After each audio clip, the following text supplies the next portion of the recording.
Welcome, dear listeners, to another peaceful journey through the corridors of history, where tonight we shall explore one of humanity's most intimate and mysterious experiences as it unfolded in the lives of the world's most powerful rulers. In this gentle hour before sleep, we invite you to drift back through the centuries to witness moments when mighty monarchs, fearsome pharaohs, and conquering emperors found themselves vulnerable in the realm of dreams, where divine messages, prophetic visions, and the deepest fears of the human heart revealed themselves in the shadowy landscape of the sleeping mind. Tonight, we embark on a soothing exploration of when kings dreamed, those extraordinary moments when the most powerful individuals in human history discovered that in sleep, all mortals are equal before the mysteries of the unconscious mind. Here, in the gentle darkness where consciousness surrenders to forces beyond rational control, we'll discover how royal dreams shaped the course of civilizations, influenced momentous decisions, and revealed the profoundly human nature of those who held the fate of nations in their waking hands. As we settle into our comfortable chairs and allow the soft rhythm of storytelling to wash over us like gentle waves upon a distant shore, we'll visit the bedchambers of pharaohs in ancient Egypt, where divine visions promised abundance or warned of coming famine. We'll stand beside the sleeping forms of Roman emperors who received divine guidance that would transform the spiritual landscape of the Western world. We'll witness the dreams of medieval kings whose nocturnal visions shaped the boundaries of empires and influenced the faith of millions. But these are not merely tales of political intrigue or military conquest dressed in mystical garments. They are deeply human stories about the universal experience of sleep and dreams, told through the lives of individuals whose unique positions allowed their personal nighttime revelations to impact the broader sweep of human history. In exploring these royal dreams, we discover profound truths about the nature of leadership, the relationship between the conscious and unconscious mind, and the timeless human search for divine guidance in times of uncertainty and challenge. The ancient world understood something about dreams that our modern era, with its emphasis on rational materialism and scientific skepticism, has largely forgotten. That the sleeping mind could access forms of knowledge and insight unavailable to waking consciousness, that dreams could serve as bridges between the human and divine realms, and that the visions received in sleep could provide practical guidance for navigating the complex challenges of earthly existence. From the ziggurat temples of ancient Mesopotamia to the marble palaces of Rome, from the medieval castles of Europe to the forbidden city of imperial China, rulers throughout history have recognized that their dreams carried significance far beyond personal psychological processing. These nocturnal visions were understood as potential communications from the gods, messages from deceased ancestors, prophetic glimpses of future events, or divine responses to pressing questions about policy, warfare, and governance. Tonight, we'll discover how pharaohs built dream temples where they could sleep in sacred spaces designed to encourage divine communication, how Roman emperors consulted professional dream interpreters whose analysis could influence military campaigns and legislative decisions, and how medieval Christian kings understood their dreams as potential messages from God, requiring careful theological analysis and practical application. Let us begin our gentle journey in the land of ancient Egypt, where the pharaohs ruled not merely as political leaders, but as living gods whose divine nature made them natural recipients of celestial communications through the medium of dreams. The Nile Valley, with its predictable rhythms of flood and recession, its timeless monuments that connected earth to sky, and its sophisticated understanding of the relationship between the mortal and divine realms, provided the perfect setting for some of history's most significant royal dreams. The most famous royal dream in Egyptian history appears in ancient accounts of Pharaoh's troubling vision, interpreted by Joseph during the period of Hebrew presence in Egypt. According to the preserved texts, The pharaoh experienced two disturbing dreams on the same night that left him deeply unsettled and prompted him to summon every wise man and magician in his kingdom to provide interpretation. Picture, if you will, the scene in the royal bedchamber of Memphis or Thebes, where the pharaoh, despite his divine status and unlimited earthly power, tosses restlessly on his golden bed, disturbed by visions that seem to carry ominous significance. In the first dream, he stands by the banks of the sacred Nile, watching as 7 fat, healthy cows emerge from the river to graze peacefully in the lush meadow grass. These magnificent animals, sleek and well-fed, represent everything that is prosperous and life-giving about Egypt: abundance, fertility, and divine blessing. But this peaceful pastoral scene transforms into something troubling as 7 additional cows emerge from the river, lean, gaunt creatures whose ribs show through their stretched skin, whose eyes reflect the desperation of starvation, whose very presence seems to drain life from the landscape around them. Most disturbing of all, these emaciated animals devour the fat, healthy cows, consuming their substance while remaining as thin and desperate as before. The pharaoh awakens from this first dream deeply troubled, but manages to return to sleep only to experience an even more specific version of the same symbolic message. This time, he sees 7 healthy heads of grain growing on a single stalk, full and golden, representing the abundant harvests that made Egypt the granary of the ancient world. But again, this image of prosperity is followed by its opposite: 7 thin, withered heads of grain, blasted by the harsh east wind that brought drought and destruction to the Nile Valley. As in the first dream, the lean grain devours the plump grain, creating a powerful image of scarcity consuming abundance, of want destroying plenty, of future hardship negating present prosperity.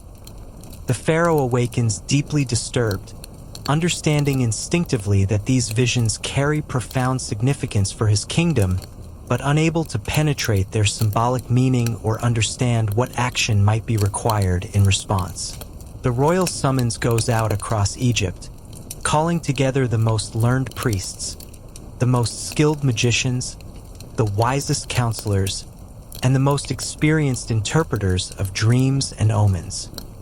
These men, trained in the ancient traditions of Egyptian wisdom that recognize dreams as potential divine communications, gather in the palace to hear the pharaoh's account and offer their insights into its meaning. But despite their learning, their experience, and their access to centuries of accumulated wisdom about dream interpretation, none of the Egyptian wise men can provide an explanation that satisfies the pharaoh or offers practical guidance for responding to the visions. The symbols are clear enough: abundance and scarcity, plenty and want, prosperity and hardship, but the specific timing, the practical implications, and the appropriate governmental response remain mysterious. It is at this moment of royal frustration and growing anxiety that Joseph, the Hebrew slave who had gained a reputation for accurate dream interpretation while imprisoned, is brought before the pharaoh. Standing in the magnificent throne room of the most powerful ruler in the ancient world, this foreign prisoner demonstrates the universal truth that wisdom and divine inspiration can emerge from the most unlikely sources. Joseph's interpretation is both elegant and practical. The 7 fat cows and 7 healthy grain heads represent 7 years of unprecedented abundance that will bless Egypt with harvests so plentiful that the surplus will seem almost embarrassing in its magnitude. But this prosperity will be followed by 7 years of famine so severe that all memory of the previous abundance will be consumed by the desperate struggle for survival. More importantly, Joseph provides not just interpretation but practical guidance for governmental action. The dream isn't merely a warning of future hardship, but a divine gift of advanced knowledge that can be used to protect Egypt and surrounding nations from the devastating effects of famine. by appointing wise administrators to collect and store 1/5 of each harvest during the abundant years, Egypt can accumulate sufficient reserves to survive the years of scarcity and even assist neighboring peoples who lack such foresight. The pharaoh's response to this interpretation reveals the profound impact that royal dreams could have on ancient governance. Recognizing the divine wisdom in Joseph's words and the practical value of his administrative recommendations, the pharaoh not only accepts the interpretation but immediately elevates Joseph to the position of vizier, second in command over all Egypt, giving him the authority needed to implement the storage program that will save countless lives. This ancient story illustrates several important principles about royal dreams and their impact on history. First, it demonstrates that even the most powerful rulers understood themselves to be subject to divine communication and guidance through dreams. The pharaoh didn't dismiss his troubling visions as mere psychological processing, but recognized them as potentially significant messages requiring serious attention and expert interpretation. Second, it shows how royal dreams could influence major policy decisions and governmental preparations. The pharaoh's dream didn't just provide personal comfort or spiritual guidance, but led to concrete administrative actions. The creation of a massive grain storage system that represented one of history's first examples of national disaster preparedness on a large scale. Third, it reveals how dream interpretation was understood as a specialized skill that required divine inspiration as well as learned knowledge. The failure of Egypt's traditional wise men to interpret the pharaoh's dream, followed by Joseph's successful interpretation, suggests that true understanding of divine communications required more than academic training or cultural familiarity with symbolic systems. But pharaonic dreams weren't limited to warnings about economic cycles and natural disasters. Egyptian rulers also received divine communications about military campaigns, religious reforms, and the establishment of sacred sites. One of the most famous examples involves Thutmose IV, who experienced a remarkable dream that led to one of ancient Egypt's most significant restoration projects. The future pharaoh, still a young prince, was hunting in the desert near Memphis when fatigue overcame him and he sought shade beneath the head of the Great Sphinx of Giza. As he slept in the shadow of this ancient monument, already over 1,000 years old in his time, the prince received a visitation from the sun god Arehorikti, who spoke to him in the form of the Sphinx itself.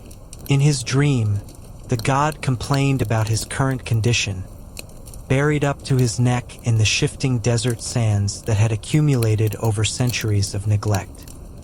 The once magnificent monument, which had served as a guardian of the sacred plateau and a symbol of royal power, had become barely visible above the encroaching dunes.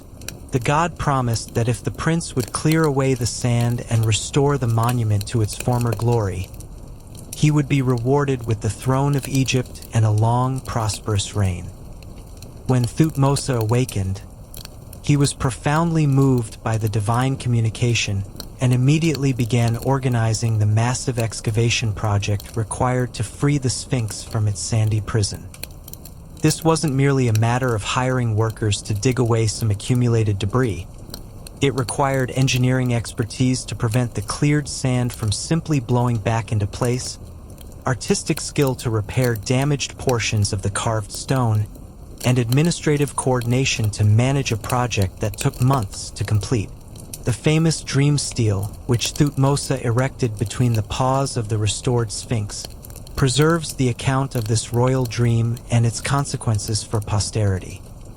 The stone monument, carved with hieroglyphic text that recounts the divine visitation and the prince's response, served not only as a historical record, but as a testament to the power of dreams to inspire great works of restoration and cultural preservation.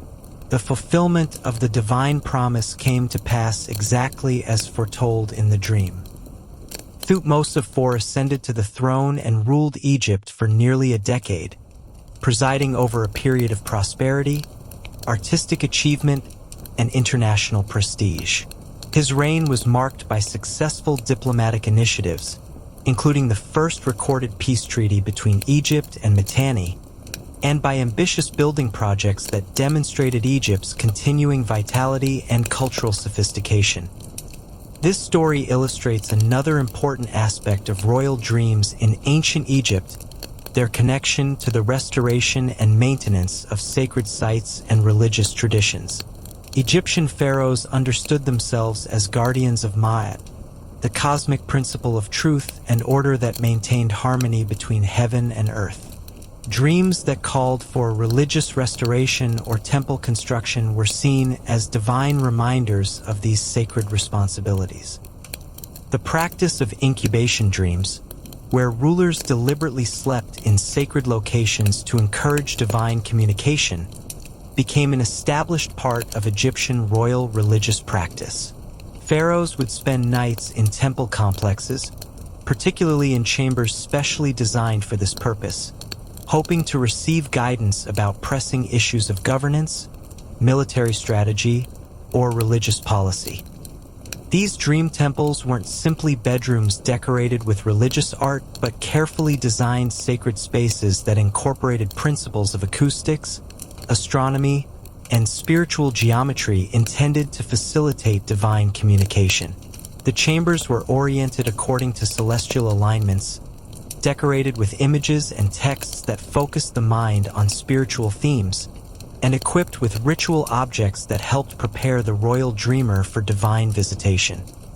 The process of preparing for incubation dreams involved elaborate purification rituals, dietary restrictions, and prayer ceremonies designed to elevate the pharaoh's consciousness and make him a worthy recipient of divine wisdom.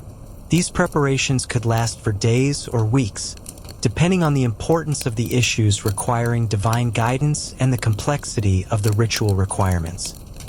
Moving northward from Egypt, we encounter another tradition of royal dreams in the ancient Near East, where the mighty king Nebuchadnezzar of Babylon experienced visions that would echo through religious and cultural history for millennia. The Neo-Babylonian Empire, with its magnificent hanging gardens, its towering ziggurats, and its sophisticated astronomical observations, provided a setting where dreams were understood as important communications from the divine realm. Nebuchadnezzar's most famous dream came during the height of his power, when Babylon ruled much of the known world and the king's authority seemed unshakable.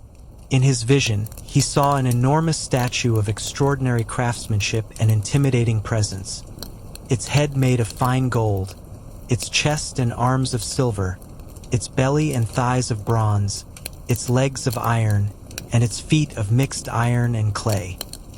The statue's materials represented a descending hierarchy of value and strength, from the precious gold of the head to the unstable mixture of iron and clay in the feet. This magnificent but structurally unsound colossus dominated the dream landscape until a small stone, cut without human hands, struck the statue's feet and caused the entire structure to collapse. The stone then grew into a great mountain that filled the whole earth. Like Pharaoh's dream of the cows and grain, Nebuchadnezzar's vision left him deeply troubled but unable to understand its meaning. Unlike the Egyptian ruler, however, the Babylonian king imposed an additional challenge on his advisors. He demanded that they not only interpret the dream, but first demonstrate their divine inspiration by describing the dream itself without hearing his account of it. This seemingly impossible requirement, how could anyone describe another person's dream without being told what it contained, was actually a sophisticated test of genuine spiritual insight versus learned interpretation techniques. Nebuchadnezzar understood that anyone with sufficient knowledge of symbolic systems and cultural traditions might offer plausible interpretations of reported dreams, but only someone with authentic divine communication could describe visions they had never heard recounted. The king's wise men, despite their reputation for learning and spiritual insight, found themselves unable to meet this challenge. They protested that no king had ever made such a demand and that the requirement was beyond human capability, achievable only through divine revelation that the gods did not typically grant to mortals regarding such matters. Nebuchadnezzar's response to their failure was swift and brutal. He ordered the execution of all the wise men in Babylon, reasoning that advisors who could not provide divine guidance when needed were worse than useless and posed a danger to effective governance through their false claims of wisdom and spiritual authority. It was at this moment of crisis that Daniel, a Hebrew exile who had been educated in Babylonian wisdom traditions while maintaining his ancestral faith, requested time to seek divine revelation about the king's dream. Through prayer and divine inspiration, Daniel received not only the content of the king's vision, but its prophetic interpretation. Standing before the most powerful ruler of his era, Daniel demonstrated remarkable diplomatic skill by first acknowledging the impossibility of the king's requirement through merely human wisdom, then crediting the God of heaven with revealing both the dream's content and its meaning. This approach simultaneously validated the king's test while avoiding any appearance of personal boasting about supernatural abilities. Daniel's description of the dream matched Nebuchadnezzar's experience perfectly, confirming the divine source of his insight and establishing his credibility for the interpretation that followed. The great statue, Daniel explained, represented a succession of world empires, each less glorious than its predecessor, beginning with Nebuchadnezzar's own Babylonian kingdom represented by the golden head. The silver chest and arms represented the Medo-Persian Empire that would eventually conquer Babylon. The bronze belly and thighs symbolized the Greek Empire that would follow under Alexander and his successors, and the iron legs represented the Roman Empire with its military strength and administrative efficiency. The feet of mixed iron and clay portrayed the ultimate fragmentation and weakness that would characterize the final phase of these human kingdoms.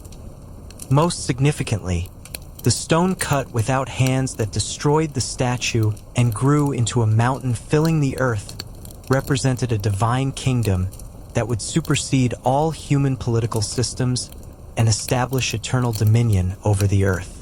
This kingdom would not be established through human conquest or political maneuvering, but through divine intervention that would make all earthly power structures obsolete. Nebuchadnezzar's response to this interpretation reveals the profound impact that divine dreams could have even on rulers who worshiped different gods and came from different cultural traditions. Despite being a devotee of Marduk and other Babylonian deities, the king recognized the authenticity of Daniel's divine revelation and publicly acknowledged the supremacy of the Hebrew God who could reveal such mysteries. More importantly for Daniel and the Hebrew exile community, Nebuchadnezzar's recognition of divine intervention in his dream led to practical benefits and promotions for Daniel and his companions, increased respect for Hebrew religious practices, and protection for the exile community that might otherwise have faced persecution or forced assimilation. But Nebuchadnezzar's dream experiences didn't end with this initial prophetic vision. Years later, at the height of his architectural achievements and military conquests, the king experienced another disturbing dream that would lead to one of history's most dramatic examples of royal humiliation and divine judgment. In this second vision, Nebuchadnezzar saw a great tree that grew so tall its top reached to heaven and so broad that it could be seen from the ends of the earth.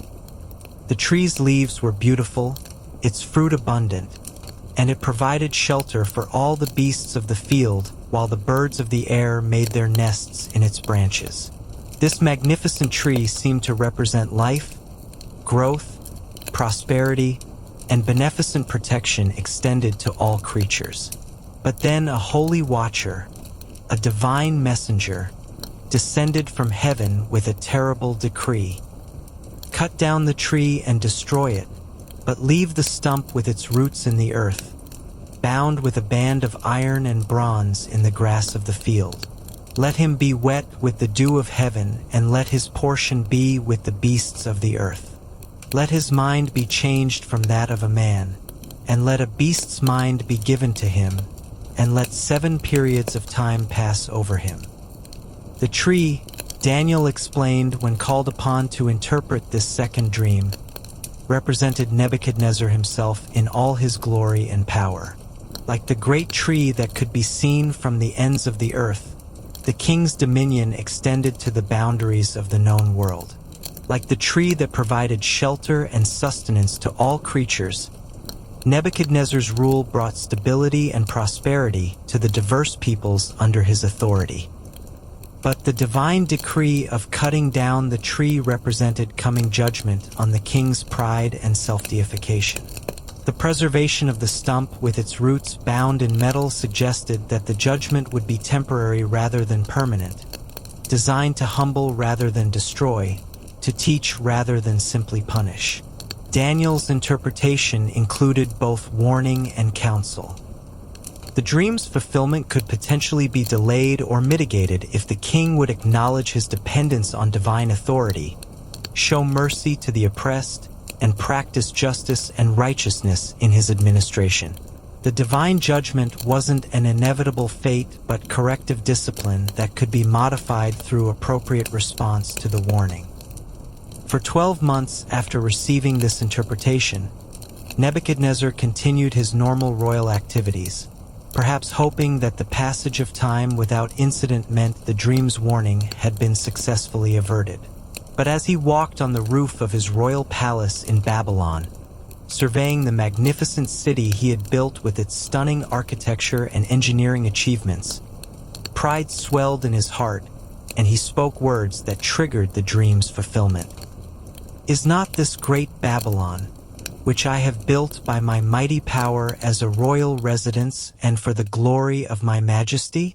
The king's words revealed the spiritual condition that the dream had diagnosed, the belief that his achievements were the product of purely human ability rather than divine blessing, that his glory needed no recognition of higher authority, that his majesty was self-derived rather than delegated from heaven.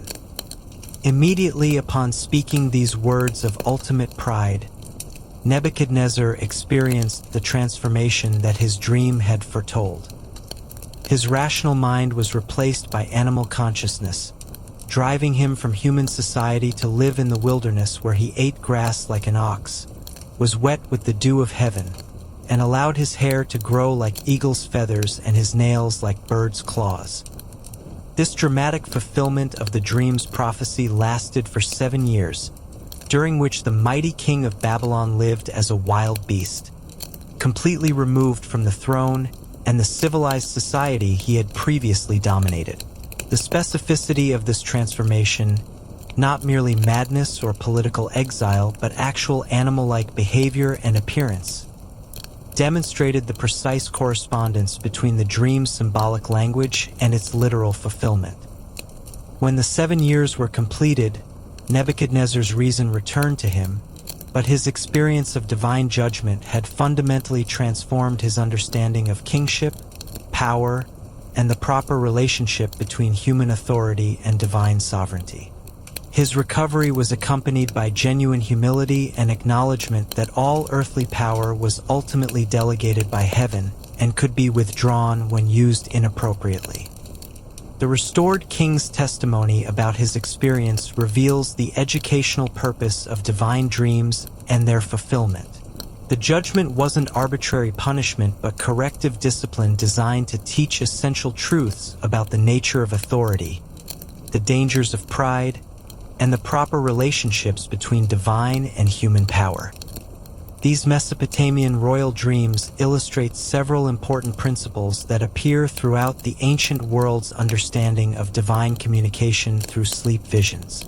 They show how dreams could serve as instruments of divine revelation, providing knowledge about future events that could not be obtained through ordinary human observation or analysis. They demonstrate that dream interpretation required not just cultural knowledge or symbolic literacy, but divine inspiration that enabled the interpreter to understand the specific application of symbolic images to particular historical circumstances and individuals. They reveal that royal dreams often carried practical implications for governance, foreign policy, religious practice, and the administration of justice, making dream interpretation a matter of significant political and social consequence rather than merely personal spiritual guidance. Most importantly, they show that divine dreams could serve corrective functions, warning rulers about the consequences of pride, injustice, or forgetfulness of their dependence on divine authority, and providing opportunities for repentance and reform before more severe judgments became necessary. As our journey continues westward from Mesopotamia, we encounter the remarkable story of Constantine the Great, whose dream vision on the eve of the Battle of the Milvian Bridge would transform not only the Roman Empire but the entire religious landscape of the Western world. The year was 312 CE, and Constantine was marching on Rome to claim the imperial throne in a civil war that would determine the future direction of the Mediterranean world. Constantine's spiritual background made him an unlikely candidate for the mystical experience that would change history. Raised in the traditional Roman religious practices that honored the old gods, particularly Sol Invictus, the unconquered sun, he had shown little interest in the growing Christian movement that had survived centuries of periodic persecution and was beginning to attract followers from all levels of society.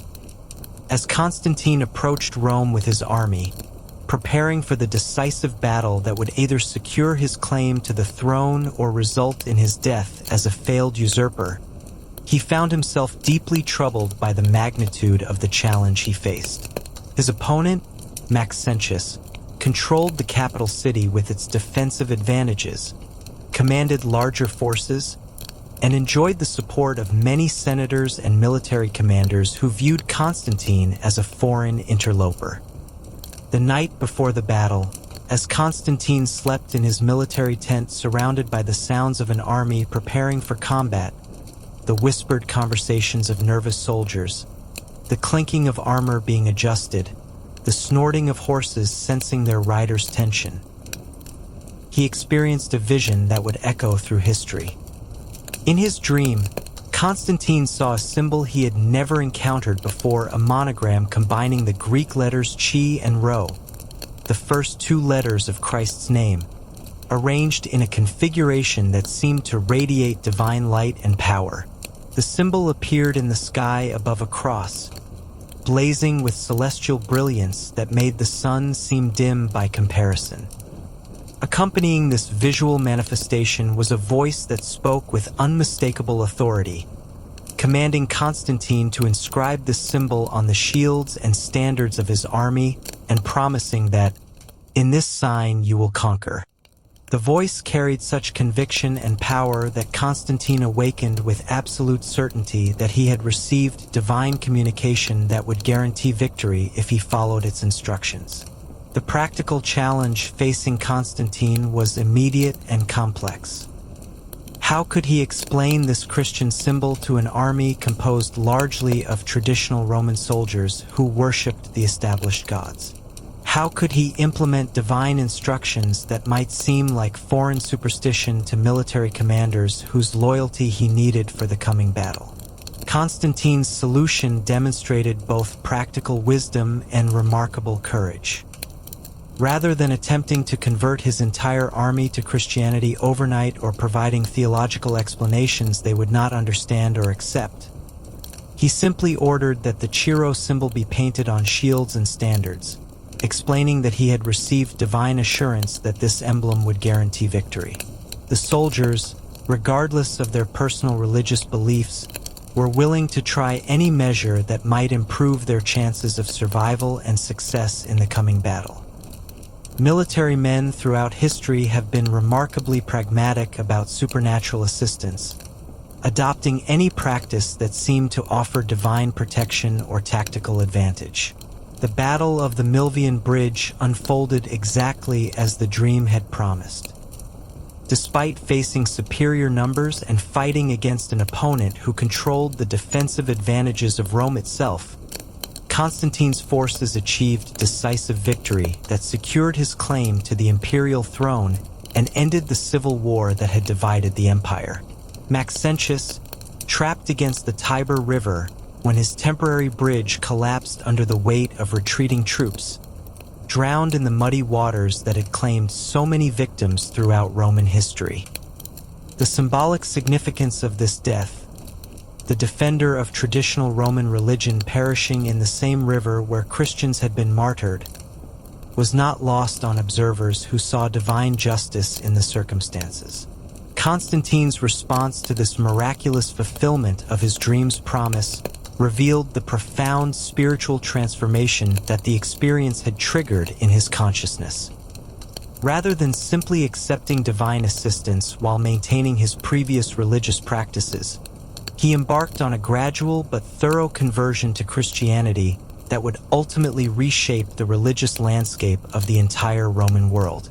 The Edict of Milan, issued the following year in partnership with Licinius, extended religious tolerance throughout the empire and specifically granted Christians the right to practice their faith openly without fear of persecution.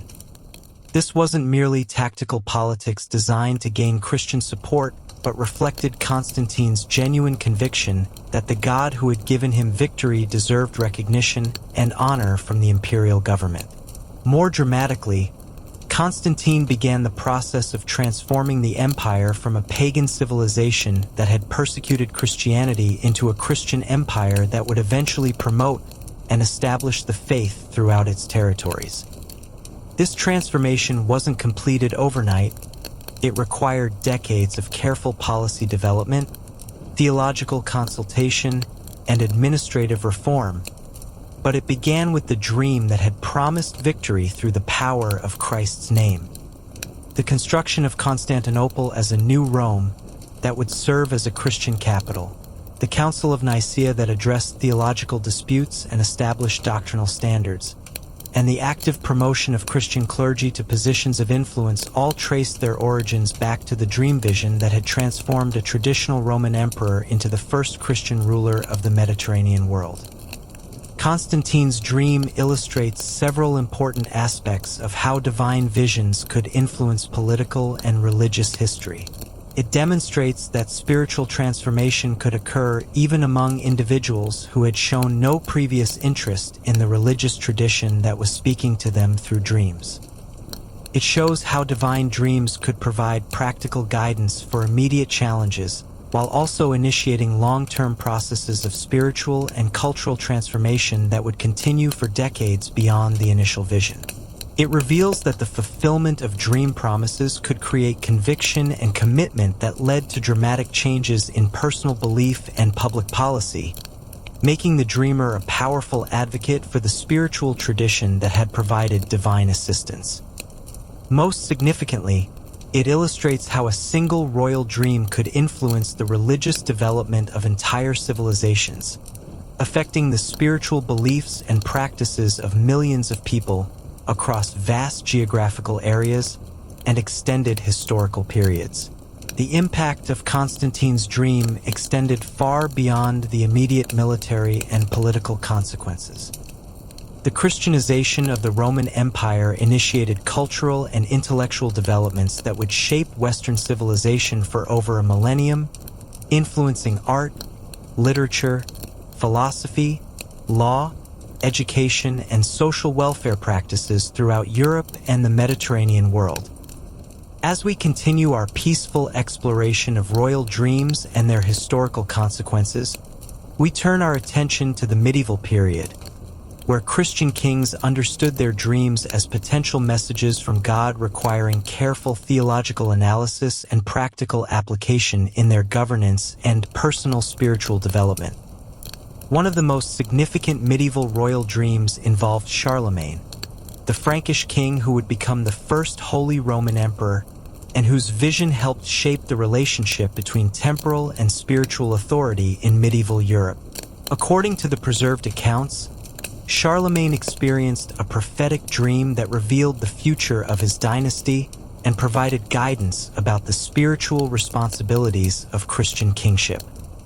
In his vision, Charlemagne saw himself as an aged king sitting on his throne, surrounded by the symbols of earthly power, but deeply troubled by questions about the fate of his kingdom after his death.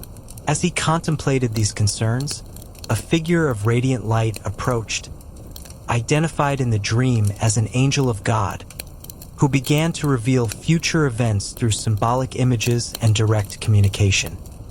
The angel showed Charlemagne a series of visions representing the fate of his successors and the challenges that would face the Carolingian dynasty in coming generations.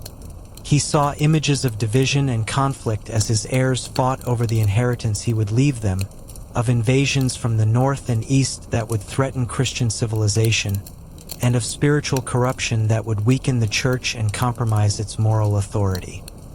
But the angel also revealed divine plans for preserving and extending Christian civilization despite these coming challenges. Charlemagne saw visions of future kings and emperors who would carry forward his work of promoting education, supporting the church, and defending Christian territories against pagan invaders. Most significantly, the angel explained to Charlemagne his unique role in divine providence as the king chosen to revive the concept of Christian empire in the West and to establish institutional relationships between secular and religious authority that would guide European development for centuries to come. The dream's immediate practical consequence was Charlemagne's decision to accept papal coronation as Holy Roman Emperor, despite his reported concerns about the political implications of receiving imperial authority from the Pope rather than claiming it through conquest or hereditary right. More broadly, the vision confirmed Charlemagne's commitment to his educational and religious reform programs, which had already begun to transform Frankish civilization through the establishment of schools, the copying and preservation of classical texts, and the recruitment of scholars from throughout Europe to serve in his court. The dream also influenced Charlemagne's military policies, particularly his determination to extend Christian control over pagan territories in Germany and his support for Christian forces fighting Muslim expansion in Spain.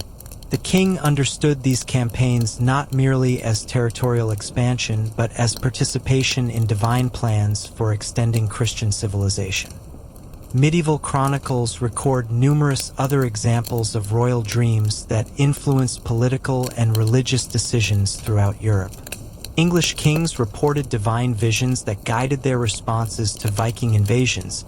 French monarchs claimed dream revelations about the timing of crusade expeditions, and German emperors consulted divine dreams when making decisions about papal relations and Italian policies.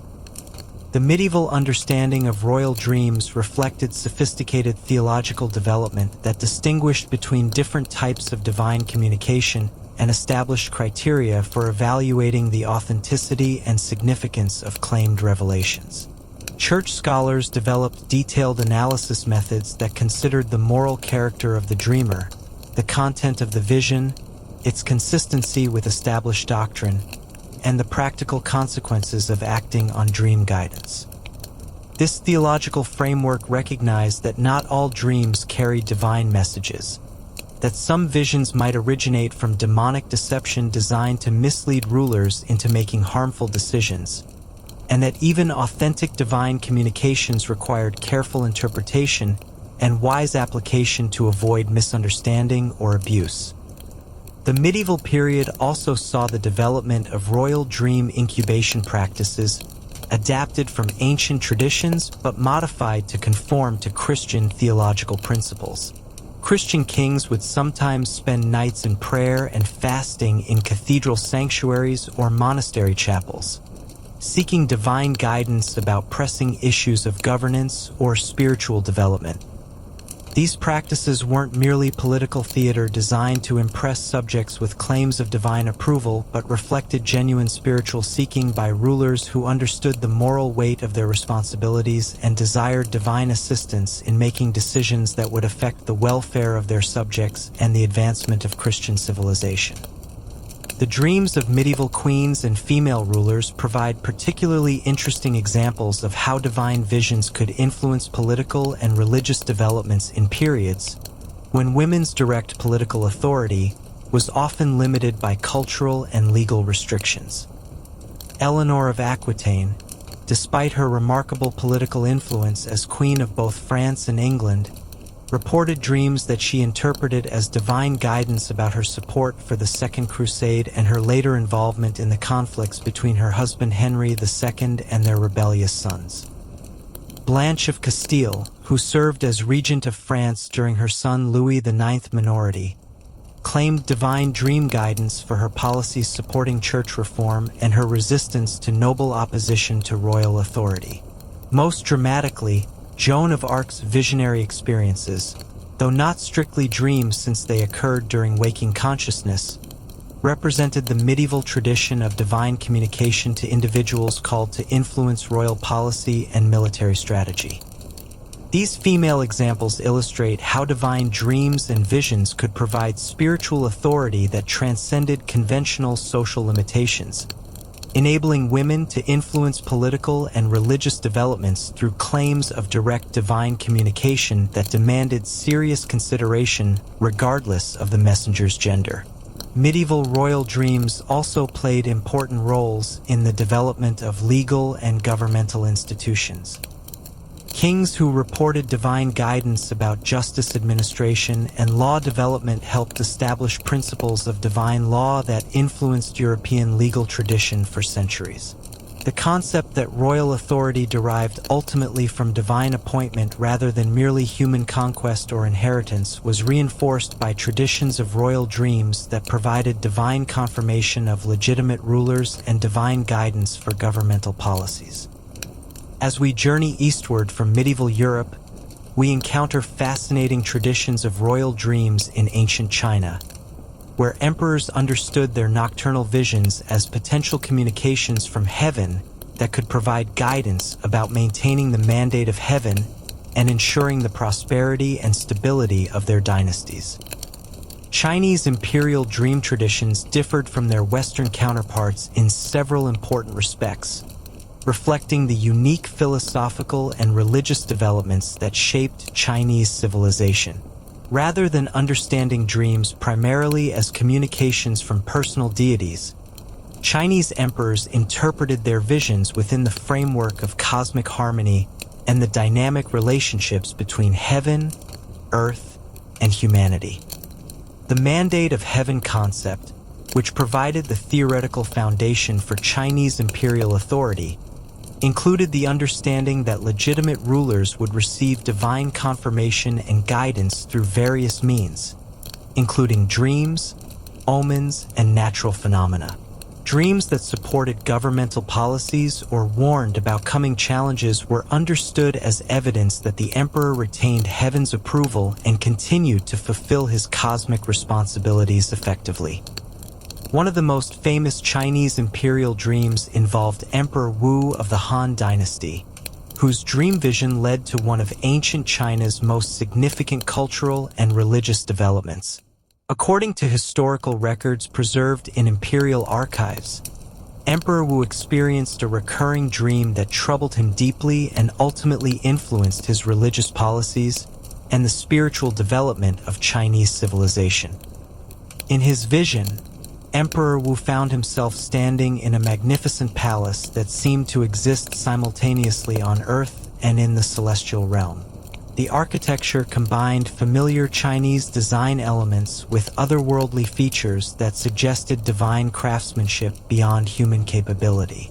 Golden dragons carved into jade pillars moved with lifelike grace, while phoenixes embroidered on silk tapestries seemed to flutter their wings in celestial breezes.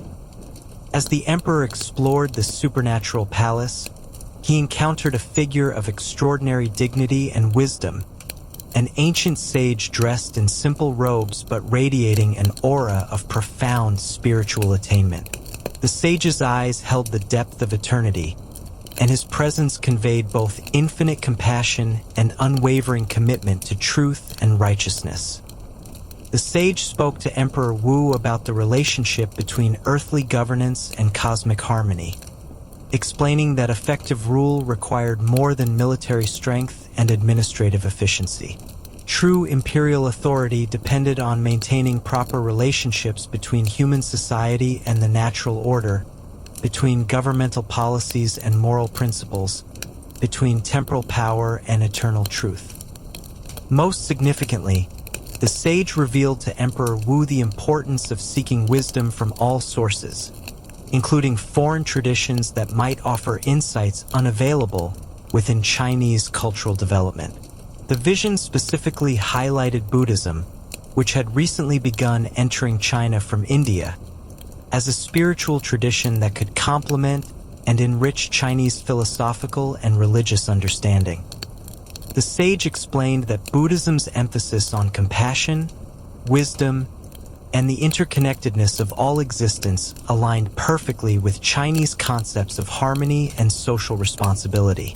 Rather than threatening traditional Chinese values, Buddhist teachings could strengthen them by providing practical methods for developing the moral character and spiritual insight that effective governance required. Emperor Wu awakened from this dream with a profound sense that he had received important guidance about his responsibilities as emperor and the spiritual needs of Chinese civilization. Unlike some rulers who might have dismissed such visions as mere psychological phenomena, he understood the dream as a communication from the celestial realm that deserved serious consideration and appropriate response. The emperor's response to his dream initiated what historians now recognize as one of the most significant cultural developments in Chinese history: the gradual integration of Buddhism into Chinese civilization. Rather than simply imposing a foreign religion on his subjects, Emperor Wu began a careful process of cultural exchange that allowed Buddhist and Chinese traditions to enrich each other. He invited Buddhist monks and scholars to his court, establishing translation projects that made Buddhist texts available in Chinese and facilitating philosophical dialogues between Buddhist teachers and Confucian scholars. These interactions weren't mere academic exercises, but serious efforts to understand how Buddhist insights might contribute to effective governance and social harmony. The emperor also supported the construction of Buddhist temples and monasteries throughout his territory, creating institutional foundations that would allow the new spiritual tradition to take root and develop within Chinese cultural soil. These religious foundations served not only as centers for Buddhist practice, but as schools, hospitals, and social service centers that demonstrated the practical benefits of Buddhist compassionate action. More subtly, but perhaps more significantly, Emperor Wu's dream-inspired openness to Buddhism influenced the development of Chinese artistic traditions, philosophical discourse, and social welfare practices. Buddhist concepts of universal compassion influenced imperial policies regarding the treatment of prisoners, the care of the poor, and the resolution of social conflicts. The integration of Buddhist meditation practices with Chinese scholarly traditions contributed to the development of new forms of spiritual cultivation that would eventually influence the emergence of Neo-Confucianism and other synthetic philosophical systems that characterized later Chinese intellectual development. Emperor Wu's dream exemplifies how royal visions could serve as catalysts for major cultural transformations that extended far beyond the immediate political consequences. A single night's divine communication initiated processes of religious and cultural development that would continue for centuries and ultimately affect the spiritual lives of millions of people across East Asia. The Chinese tradition of imperial dreams also included visions related to natural disasters, military campaigns, and the selection of governmental officials. Emperors who reported dreams about coming earthquakes or floods often initiated disaster preparedness measures that saved countless lives, while visions about military strategy sometimes influenced the timing and conduct of campaigns that shaped territorial boundaries and international relationships. Perhaps most interestingly, Chinese imperial dream traditions included the concept of shared or collective dreams, where multiple individuals reported similar visions that seemed to confirm divine messages about important policy decisions or cultural developments. These collective dream experiences were understood as particularly significant evidence of celestial communication that demanded serious attention and appropriate response. The interpretation of imperial dreams in Chinese tradition required specialized knowledge of symbolic systems, historical precedents, and philosophical principles that made court dream interpreters important political figures whose advice could influence major governmental decisions. These interpreters weren't merely court entertainers or superstitious fortune-tellers, but scholarly advisors whose understanding of symbolic communication and cosmic principles qualified them to serve as intermediaries between earthly and celestial authority. As our gentle exploration of royal dreams continues, we encounter the fascinating world of Islamic rulers whose nocturnal visions reflected the rich spiritual traditions of Islamic civilization and demonstrated how divine dreams could influence the development of Islamic law, religious practice, and cultural institutions. The Abbasid Caliph Harun al-Rashid, whose reign marked the golden age of Islamic civilization centered in Baghdad, experienced a series of dreams that influenced his support for scholarly activities, architectural projects, and legal developments that would characterize Islamic cultural achievement for centuries to come. According to preserved accounts, Harun al-Rashid dreamed repeatedly of being in the presence of the Prophet Muhammad, who spoke to him about the responsibilities of Islamic leadership and the importance of supporting religious education and scholarly research. In these visions, the Prophet emphasized that political authority in Islamic civilization carried unique spiritual obligations that distinguished it from mere secular governance. The Prophet's guidance in these dreams focused particularly on the need to preserve and develop Islamic legal traditions, to support the translation and study of philosophical and scientific works from other civilizations, and to create institutional foundations that would allow Islamic scholarship to flourish and contribute to human knowledge and spiritual development. Harun al-Rashid's response to these divine dreams contributed directly to what historians now call the Islamic Golden Age, a period of unprecedented intellectual achievement that saw the establishment of the House of Wisdom in Baghdad, the translation of Greek philosophical and scientific texts into Arabic, and the development of new forms of Islamic jurisprudence and theological discourse. The Caliph's dream-inspired support for scholarly activities attracted intellectuals from throughout the known world to Baghdad, creating a cosmopolitan intellectual environment where Islamic, Greek, Persian, and Indian traditions could interact and enrich each other. This scholarly community produced advances in mathematics, medicine, astronomy, and philosophy that would eventually influence European intellectual development during the medieval period. The dreams also influenced Harun al-Rashid's architectural patronage, leading to the construction of mosques, schools, and libraries that served both religious and educational functions. These buildings weren't merely impressive monuments to imperial power, but functional institutions designed to support the scholarly and spiritual activities that the Caliph's dreams had identified as divine priorities. Islamic tradition includes numerous other examples of royal dreams that influenced religious and political development throughout the Muslim world.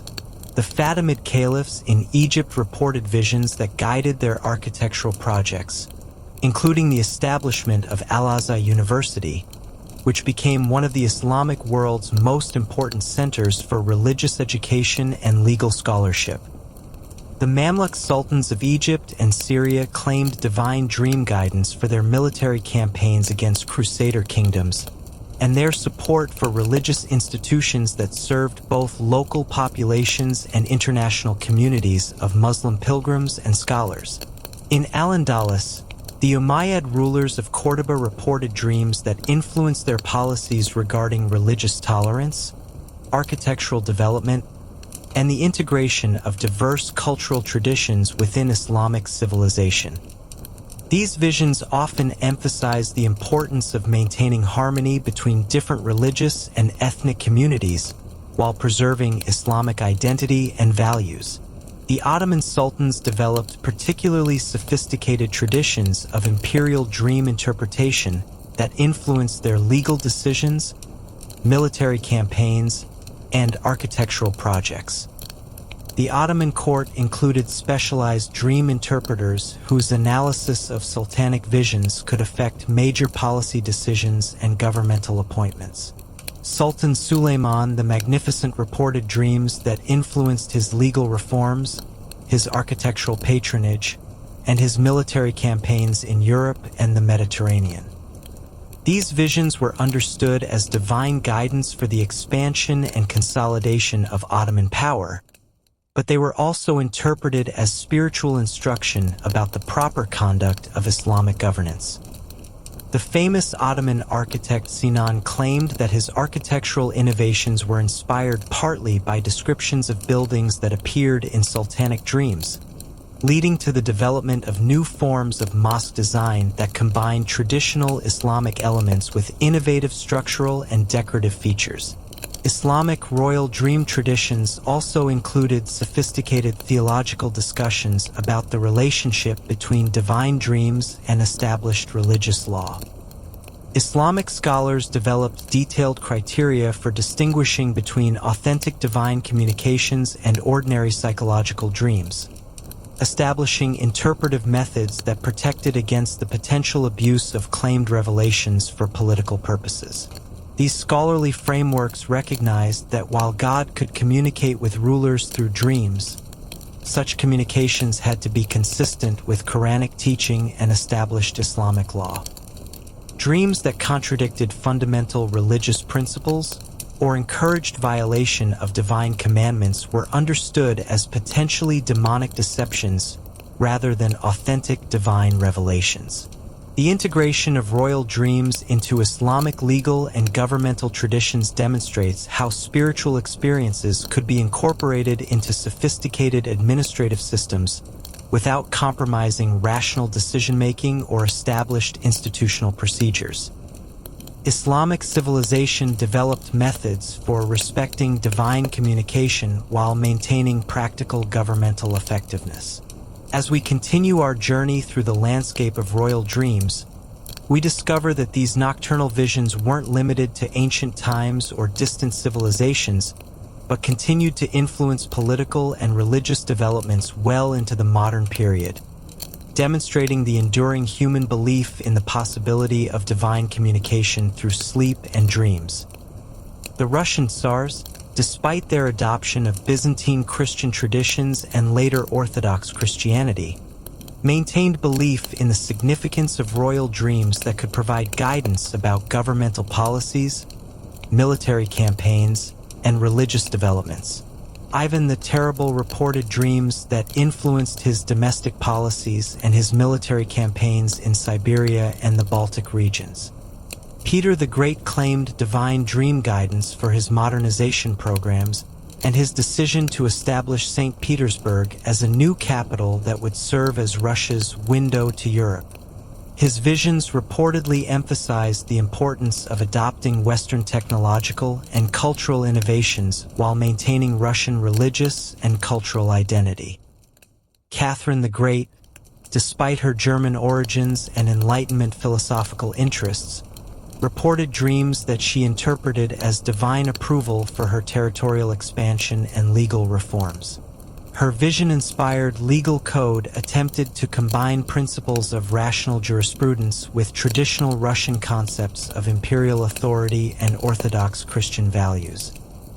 Even into the 19th century, European royal houses maintained traditions of dream interpretation and divine guidance that influenced political decisions and religious policies. Queen Victoria of Britain reported dreams that affected her understanding of imperial responsibilities and her relationships with colonial populations throughout the British Empire. The persistence of royal dream traditions into the modern period reflects the enduring human need for spiritual guidance and divine communication, particularly among individuals who bear heavy responsibilities for the welfare of large populations and the direction of historical development. These later examples also demonstrate how ancient wisdom about the spiritual significance of dreams could be adapted to new cultural contexts and political systems without losing their essential spiritual and practical value. The methods of dream interpretation might evolve, and the theological frameworks might change, but the fundamental understanding that sleep could provide access to forms of guidance unavailable to waking consciousness persisted across cultural and historical boundaries. Throughout our gentle journey through the history of royal dreams, we've discovered several consistent patterns that reveal important truths about the nature of divine communication, the psychology of leadership, and the relationship between spiritual experience and political responsibility. First, we've seen that royal dreams often occurred during periods of crisis or major decision-making, suggesting that divine communication was particularly available when human wisdom and resources proved insufficient for addressing complex challenges. The Pharaoh's dreams about famine, Constantine's vision before battle, and Charlemagne's revelation about empire all came at moments when the rulers faced decisions that would determine the fate of their kingdoms and the welfare of their subjects. Second, we've observed that authentic divine dreams typically provide not just spiritual comfort or personal guidance, but practical direction for addressing concrete challenges and opportunities. These visions weren't merely psychological experiences that made the dreamers feel better about difficult situations, but communications that led to specific actions producing measurable results in the physical world. Third, we've noticed that royal dreams often required skilled interpretation that combined spiritual insight with practical wisdom, cultural knowledge, and understanding of divine principles. The interpreters who successfully explained these visions weren't just academically trained scholars, but individuals who possessed genuine spiritual sensitivity and the ability to understand how divine communications applied to particular historical circumstances. Fourth, we've seen that the fulfillment of dream prophecies typically strengthened the dreamer's faith and commitment to the spiritual traditions that had provided divine guidance, leading to religious and cultural developments that extended far beyond the immediate political consequences of the original visions.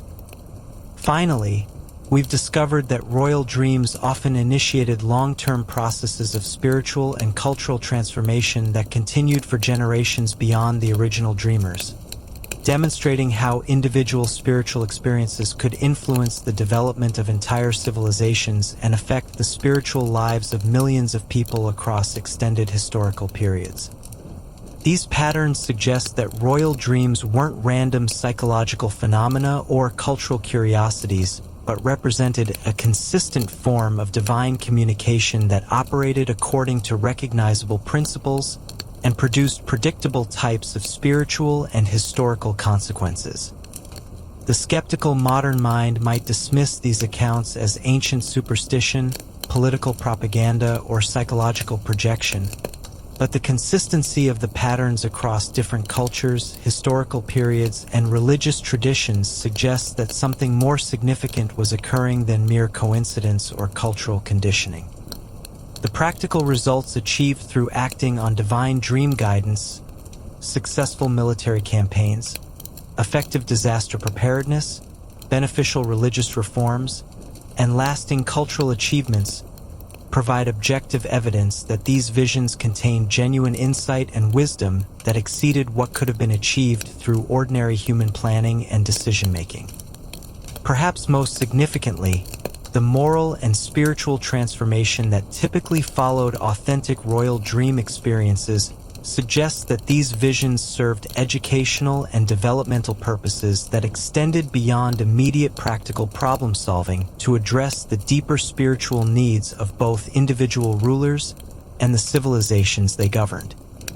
As we prepare to conclude our peaceful exploration of royal dreams and their impact on human history, let us reflect on what these ancient stories might teach us about the continuing availability of divine guidance and wisdom in our own times and circumstances. The rulers we've encountered tonight, pharaohs and emperors, caliphs and kings, weren't fundamentally different from contemporary political leaders or, for that matter, from ordinary individuals who face important decisions and seek wisdom for navigating life's challenges and opportunities. Their royal status didn't make them more worthy of divine communication, or more capable of receiving spiritual guidance than other human beings. Rather, their positions of responsibility made divine guidance particularly necessary for the welfare of their subjects and the proper discharge of their duties as leaders and servants of their communities. The same divine wisdom that spoke to ancient rulers through dreams remains available to contemporary individuals who approach spiritual seeking with similar humility, sincerity, and willingness to act on divine guidance when it is received. The patterns we've observed in royal dream experiences, divine communication during times of crisis, practical guidance for addressing specific challenges, the need for skilled interpretation, and the importance of acting on received guidance apply equally to modern spiritual seekers who desire divine direction for their personal and professional lives. The ancient understanding that dreams could serve as vehicles for divine communication wasn't primitive superstition but sophisticated recognition of the spiritual dimensions of human consciousness and the possibility of accessing divine wisdom through altered states of awareness that naturally occur during sleep. Modern scientific research into dreams and consciousness has revealed the extraordinary complexity and creativity of dream states, the brain's remarkable ability to process information and generate insights during sleep, and the therapeutic value of attending to dream content for psychological and spiritual development. While contemporary science approaches dreams from materialistic perspectives that differ dramatically from ancient spiritual interpretations, the practical recognition that sleep consciousness can provide access to forms of knowledge and insight unavailable to waking rational thought aligns remarkably well with traditional spiritual understanding of divine communication through dreams. The ancient rulers whose dreams we've explored tonight understood themselves as servants of divine authority rather than autonomous individuals who could govern effectively through purely human wisdom and strength. Their openness to divine guidance through dreams reflected humility about the limitations of human understanding and genuine desire to serve their subjects according to divine principles rather than merely personal preference or political advantage. This spiritual approach to leadership, with its emphasis on seeking divine guidance and submitting personal will to higher authority, offers valuable insights for contemporary leaders who face complex challenges that require wisdom beyond what purely human analysis and planning can provide. The integration of spiritual seeking with practical responsibility that characterized the best ancient rulers provides a model for contemporary decision-makers who recognize the spiritual dimensions of their work and desire to serve others according to divine principles rather than merely personal ambition or material gain.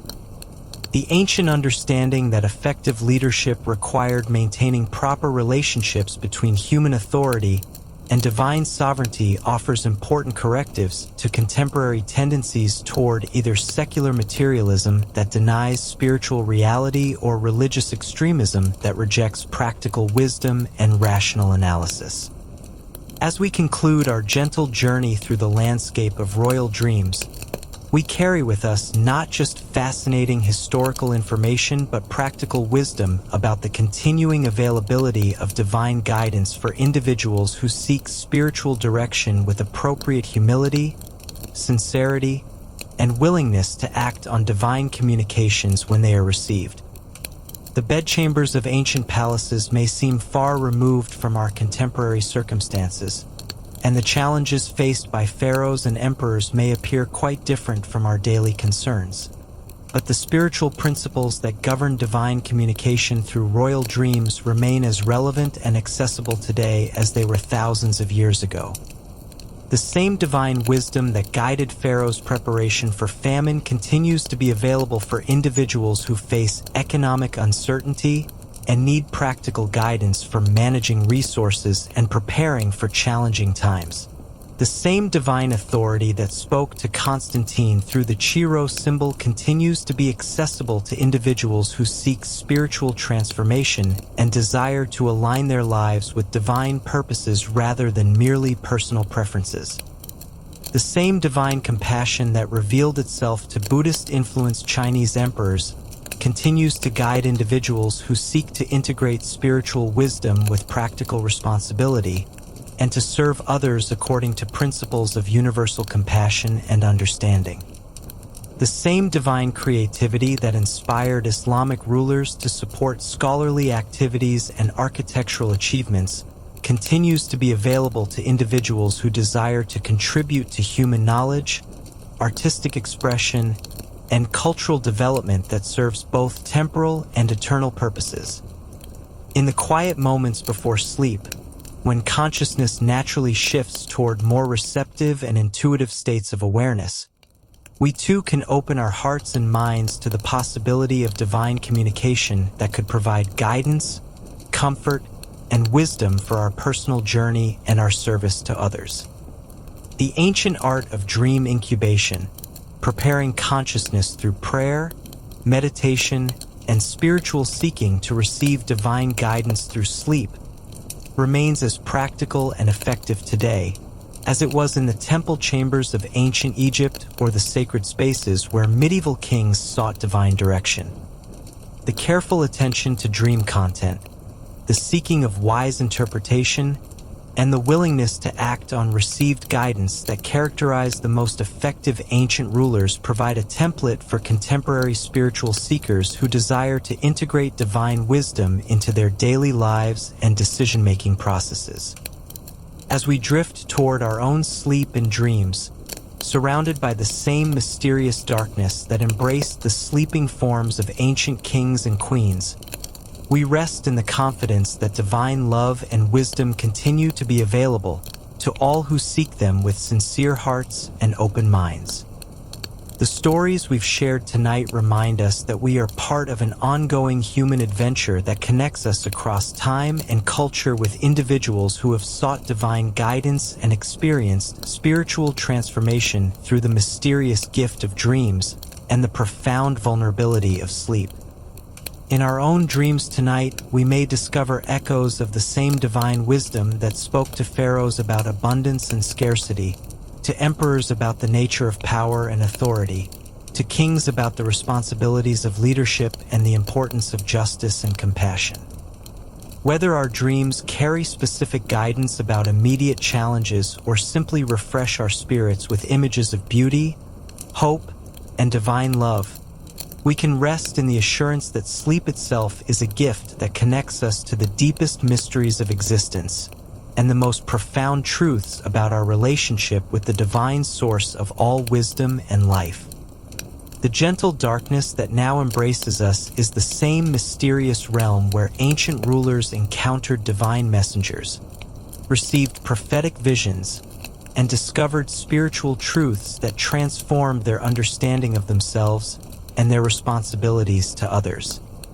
As consciousness fades into the receptive stillness of sleep, we join the eternal procession of human beings who have found in dreams not just rest and restoration, but access to divine wisdom that guides, comforts, and transforms our understanding of what it means to be human in a universe filled with divine presence and infinite possibility. Sweet dreams, dear listeners, and may your sleep be blessed with peace, restoration, and perhaps gentle touches of the same divine wisdom that has guided human beings throughout history toward truth, love, and service to the highest good. In the morning light that will surely come, we will awaken refreshed and renewed, carrying within our hearts the timeless understanding that we are never truly alone in our journey through life, but are always held, guided, and loved by divine forces that speak to us in ways both mysterious and practical, both ancient and eternally present.